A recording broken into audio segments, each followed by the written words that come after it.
And that is a perfect time to bring in Ryan Adcock with AAA Tidewater, who's here to chat with us about safe driving tips. You know, Ryan, we always have you on Live Impact News when we have weather systems coming through. We, of course, appreciate it. But this is a little bit different than our last conversation when we were talking about winter weather.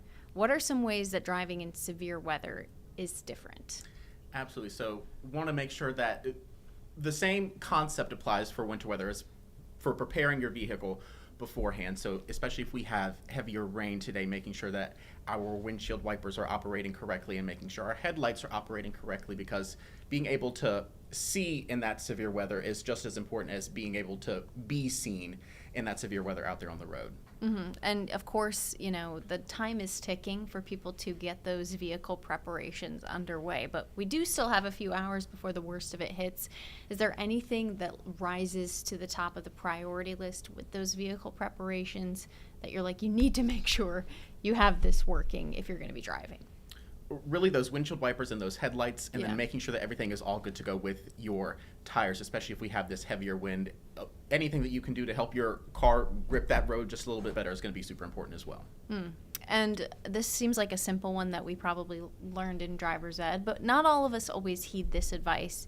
You guys talk about the importance of having two hands on the wheel, and with those windy conditions, I imagine that makes a big difference. Absolutely. We should always be driving with two hands on the wheel, but especially during these conditions of high wind, having it at 8 and 2 or 9 and 3 or whatever numbers are right here down below. We don't want 10 and 2. 4 and 8. 4 and 8. We don't want 10 and 2. This just allows you to have a little bit more control over your steering wheel if, like we were saying, during these conditions of high winds where it's swaying a little bit on the road, just helps you have a little bit more control So over. no 10 and 2.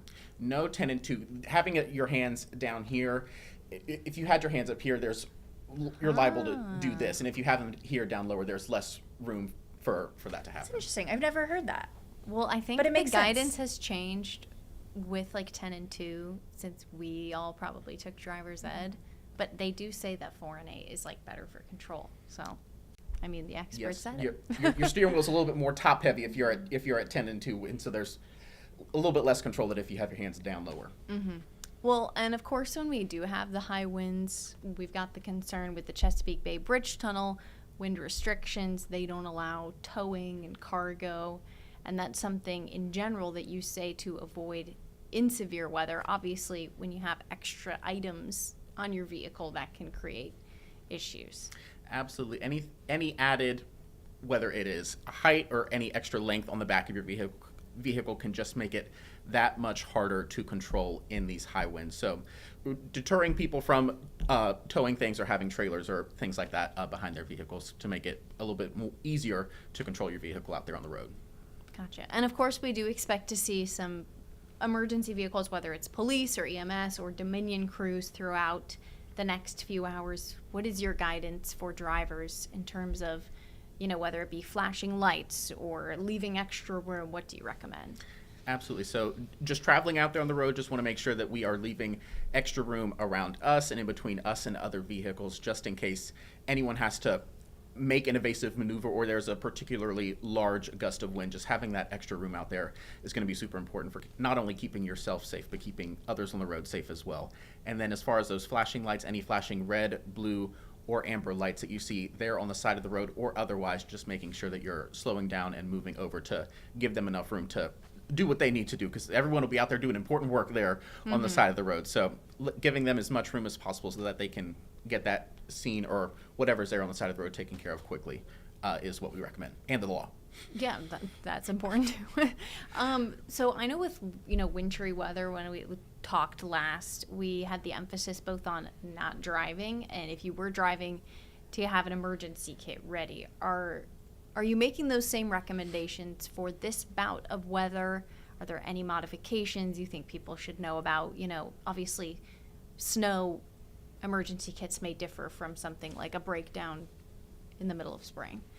Absolutely. So as always, our chief tip is to not travel if you don't have to, and to stay home and avoid driving in this windy weather. But if you do, like we were saying, with an emergency kit, really anything that you would have in there during the winter, except on days like today, not needing to use your extra big jacket or your blankets or anything like that, but having perishable or non-perishable snacks, rather, a phone charger, jumper cables, anything like that, and anything that you can use to stick on the side of your vehicle, whether it be like a little reflective triangle to make your vehicle more visible to other vehicles that are traveling there on the road, super important as well.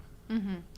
And, you know, as we head through the next few hours, I'm sure there will be people that will take to the road, and there may be some incidents if people find themselves in a situation where, you know, they're stalled or on a shoulder.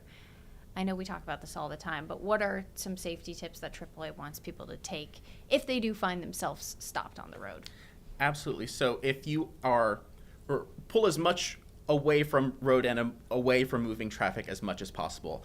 And then beyond that, making sure that you are making yourself as visible as possible. So if your personal hazard lights are working, making sure that you're turning those on. If you have that little reflective triangle in your trunk kit, securing that to the side of your vehicle so that you can make yourself more visible, because again, being able to see in this weather is important, but being able to be seen in this weather is just as important. So making yourself as visible and letting people know that you're there on the side of the road as much as you can is super important. Mm-hmm. Any other recommendations that you want people to keep in mind? Any other tips? As I know it's prepare your vehicle time, and the time is now ticking for those preparations to happen.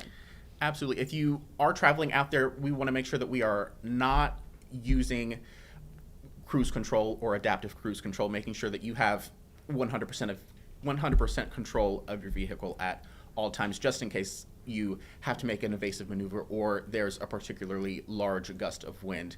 Having, or rather using cruise control can, even delaying your reaction by half of a second, can be the difference between an incident occurring and you being able to avoid an incident. So wanting people to not use cruise control or adaptive cruise control out there in these high winds. Yeah, I think some people, that's like what they default to. So that's certainly a good tip to keep in mind. Thank you so much, Ryan, for coming in. And, you know, I know the tips may seem repetitive sometimes, but I do think when weather starts to change over from winter to spring, it's good to get those reminders of how to maybe drive a little bit differently. So we appreciate you being here.